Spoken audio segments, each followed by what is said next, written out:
Vamos a charlar en la mañana de hoy con Daniel Lipovetsky. Él es diputado de la provincia de Buenos Aires por Juntos por el Cambio. Además es diputado nacional mandato cumplido y muy amablemente cuando lo convoco me atiende. Hola Daniel, buen día. ¿Cómo andás? Maximiliano Lequi te saluda. Hola Maxi, ¿cómo estás? Buen día. ¿Cómo estás tanto tiempo? ¿Bien? Bien, un placer como siempre hablar con vos. Bueno, muchas gracias por atendernos. Bueno, Daniel, quiero preguntarte algunas cosas de las que venimos charlando a nivel político en todas estas semanas. Cuando hablo con referentes del Frente de Todos, hacen mucho hincapié en el estado de los hospitales y del sistema de salud a nivel provincial. De hecho, hablé hoy mismo con Leonardo Grosso y hablaba de, entre comillas, el desastre de los 4 años de María Eugenia Vidal al frente de la provincia respecto de los hospitales. Y yo me acuerdo puntualmente que una de las primeras notas que te hice allá lejos, fue en medio de la inundación, de una gran inundación que hubo en La Plata, donde vos tuviste que ir a rescatar a tus papás, me acuerdo del Arroyo del Gato, y siempre en esa nota, puntualmente hace muchos años, hablábamos de la desinversión que tenía la provincia. Bueno, y en base a eso, consultarte, ¿cuál es la realidad de la desinversión de la provincia? Sí, claramente me acuerdo de ese día porque hicimos una nota y yo inmediatamente me fui a buscar a mi papá, que te digo mal la fecha y todo, fue el 2 de abril del 2013. Exacto. Y bueno, fue un día tremendo para toda nuestra ciudad de La Plata, con los muertos, la gente que perdió. Mis padres perdieron todos, en su casa tuvo casi 1,5 metros de agua, realmente y así pasó con muchísima gente. La verdad que fue un golpe tremendo que hoy todavía se recuerda, y cada vez que llueve un poco en La Plata siempre aparece ese miedo, más allá de que por supuesto después el intendente Julio Garro junto a María Eugenia Vidal hicieron las obras necesarias en el Arroyo del Gato, justamente, que es un arroyo que está en la periferia de la ciudad, para evitar que vuelva a ocurrir lo que pasó ese trágico 2 de abril, ¿no? Así que la verdad que es un recuerdo que siempre viene bien traerlo para ver cómo estaba la provincia y cómo estaba nuestra ciudad en ese momento.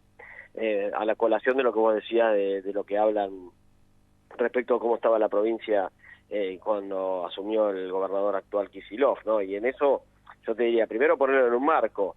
Los hospitales públicos de la provincia de Buenos Aires no están hace 4 años funcionando, ¿no? El sistema de hospitales públicos de la provincia tiene muchos años, y en los últimos 30 años la provincia fue gobernada desde el 87 por el peronismo, por el actual partido que gobierna hoy la provincia, ¿no? Por el Frente de Todos, y solamente hubo un periodo donde no gobernó, que fue justamente el de María Eugenia Vidal. Por lo tanto, atribuir que el sistema de salud de la provincia está mal por responsabilidad de María Eugenia es mentirle a la gente. Esta es una realidad, es mentir a la gente. Ahora, por el otro lado, sí hay que decir las cosas que hizo María Eugenia y las cosas que no pudo hacer. La que sí hizo fue renovar todas las guardias de los hospitales, que estaban destrozados, son más de 70, que estaba muy mal, que es el lugar de ingreso inmediato de las urgencias que tienen hoy los bonaerenses cuando acuden al hospital público. Ahora, ¿faltaban muchas cosas para hacer? Por supuesto, pero eso tiene que ver también con que para hacerlo tenés que tener recursos, y la provincia de Buenos Aires siempre tiene un problema de recursos. Lógicamente es una provincia que recibe mucho menos impuestos de porcentaje de la coparticipación de lo que debería recibir por lo que aporta, ¿no? La provincia tiene 17 millones de habitantes, es casi un país, y a pesar de eso recibe menos del 22% de coparticipación, cuando debería recibir el 30%. Entonces, a partir de ahí, siempre tenés una frazada corta, ¿no? O sea, resolvés un tema, dejás de resolver otros. Entonces, por supuesto que no se puede cambiar todo en 4 años, y por eso es que hay muchas cosas que todavía hay que resolver, pero los que tuvieron posibilidad de gobernar 30 años no resolvieron ninguna, más dejaron todo mucho peor, ¿no? Que fueron los que hoy gobiernan la provincia. En base a lo que está pasando, que es la situación económica, a consecuencia de, bueno, algunos hablan de la pandemia y otros hablan de la cuarentena. ¿De qué lado ponemos la opinión de Daniel? ¿Es culpa de la pandemia, la situación económica actual, o es culpa de la cuarentena? No, es culpa de la pandemia, claramente. Yo soy de los que creo que las medidas que se tomaron en su momento de origen por el presidente y por el gobernador Kicillof y también por el jefe de gobierno Horacio Rodríguez Larreta fueron las correctas. Estoy hablando en marzo, ¿no? Ahora, después de 5 meses, estamos cumpliendo 5 meses en estos días, de 5 meses de aislamiento, creo que las medidas generales que se tomaron en su momento hoy ya no son efectivas, por un montón de razones. La primera, porque ya no hay cumplimiento social de esas medidas, lógicamente, porque hemos llegado a un nivel de agotamiento psicofísico de la población y económico y social que hace muy difícil seguir cumpliéndolas. Entonces, hoy se requieren otras medidas, las que fueron efectivas en su momento y ya han dejado de serlo por un montón de factores, y por lo tanto hay que pensar en cosas distintas. Lo que no puede ocurrir es que los gobiernos mantengan las políticas iguales como si estuviéramos en marzo. Ya no estamos en marzo. Llevamos 5 meses con las consecuencias en la salud psicofísica de la gente. En la provincia de Buenos Aires, a diferencia de la ciudad de Buenos Aires, los chicos hoy no pueden salir de sus casas, salvo que vayan a acompañar a su papá al supermercado, un despropósito. No tienen salidas recreativas. Eso afecta muchísimo a los chicos, y lo mismo pasa con algunas actividades comerciales, ¿no? Hay negocios abiertos, están abiertas las agencias de lotería en La Plata y están cerrados los negocios en las arterias principales. Bueno, son cosas que no pueden mantenerse y que hay que corregirlas, y por lo tanto yo aspiro que en esta próxima etapa se empiecen a resolver y a empezar a tener estrategias diferentes, no generales. Me parece que los que mejor pueden decidir estas cosas no es el gobernador en una provincia tan grande como la provincia de Buenos Aires, sino los intendentes, y yo facultaría a cada uno de los intendentes a que resuelvan los casos en particular, porque el gobernador de La Plata no puede saber lo que está pasando hoy en San Isidro o lo que está pasando en José de Paz. Me parece que el que mejor lo sabe es el intendente, y me parece que hay que facultarlo a él para resolverlo, ¿no? Daniel, ¿cómo, ya que hablas del gobernador, cómo es la dinámica en la legislatura de la provincia de Buenos Aires, que algunos dicen es completamente distinta a nivel nacional, y los acuerdos con el Frente de Todos? En este caso ustedes son un número muy importante de legisladores de Juntos por el Cambio en la legislatura de la provincia. Se llegan a acuerdos, es muy difícil, se traban más de lo habitual. Contame un poco cómo es el funcionamiento político de la legislatura de la provincia. Bueno, primero, para que pongámonos en contexto, ¿no? La legislatura es una legislatura bicameral, donde el Frente de Todos tiene la mayoría en la Cámara de Diputados, pero es minoría en el Senado. Por lo tanto, cualquier tipo de iniciativa legislativa que se inicie, que se proponga, tiene que tener un acuerdo político para poder avanzar, porque lógicamente hay mayorías cruzadas en ambas cámaras. Eso obliga a un ejercicio de búsqueda de consenso permanente por parte del oficialismo, pero también de la oposición. Nosotros nos paramos en el lugar de entender que el gobernador necesita instrumentos para la gobernabilidad, y nuestro rol de oposición responsable, y por eso en cada una de sus iniciativas hemos mostrado nuestra vocación de construir los consensos. Ahora, por supuesto, después mostrando nuestra visión diferente, porque para algo somos oposición y el mandato popular nos eligió para que de alguna manera ejercemos el rol de contralor y de aportar nuestra propia visión sobre los temas que proponga el gobernador. Al gobernador al principio le costó bastante, aún le cuesta, en esto de trabajar todos juntos, sobre todo para enfrentar la pandemia que en su momento planteó el presidente Fernández. Pero bueno, más allá de eso, la propia lógica de justamente lo que hablábamos, de no tener la mayoría, impulsó a que hoy trabajemos mucho más buscando los consensos.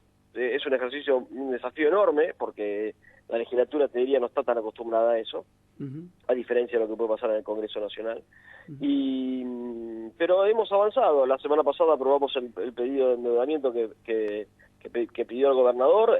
Por supuesto que el proyecto había entrado con una especie de cheque en blanco para que él decida dónde iban a ir los recursos del endeudamiento. Nosotros le planteamos que tenían que ir sobre todo a ayudar a los municipios que están en una condición muy difícil, y después volcarlo a fines específicos como educación, salud, vivienda, y bueno, finalmente logramos ese acuerdo y hoy estamos avanzando en ese sentido. Contame Por lo un poco tanto, eso, Daniel, porque digamos, este desde el punto de vista perdón que te pise al final. No.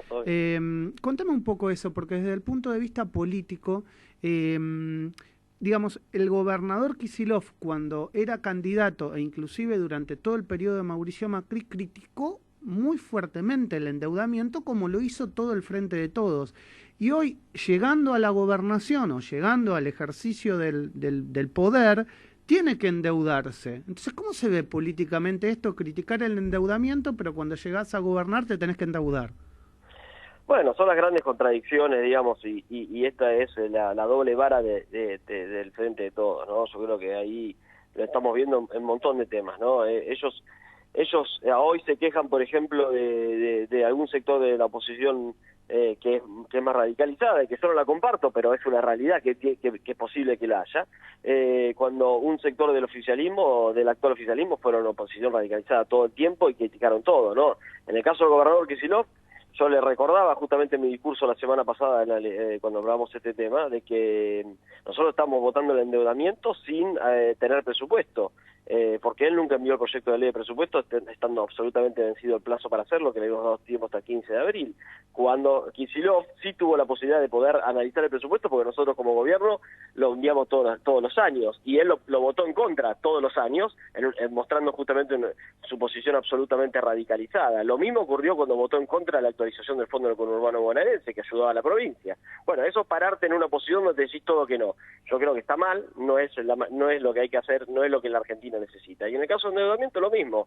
Claramente fue muy crítico de la toma de deuda, en algunos casos podría tener algún fundamento, en otros sin lugar a dudas que no, porque está claro que la provincia y la Argentina en general son países que son deficitarios y necesitan tomar deuda para poder de alguna manera resolver un montón de cosas que hoy la Argentina desafía, ¿no? La Argentina es un país que tiene una desigualdad enorme, un porcentaje de pobreza muy importante y por lo tanto está claro que uno no puede tener políticas donde decir, bueno, no tomo deuda y eso implica no tener recursos para resolver muchos problemas que la Argentina tiene. Entonces hay que hacerlo, por supuesto, moderadamente, entendiendo las diferentes situaciones, pero sin lugar a dudas que muchos países del mundo se endeudan y la Argentina también es una realidad de la Argentina, ¿no? Daniel, gracias por estos minutos siempre con Radio Sónica, te mando un abrazo grande y bueno, cuídate en el marco de esta pandemia, te mando un abrazo. Igualmente, Maxi, cuídense todos y un buen día, abrazo grande. Un abrazo muy grande. Daniel Lipovetsky, diputado de la provincia de Buenos Aires de Juntos por el Cambio,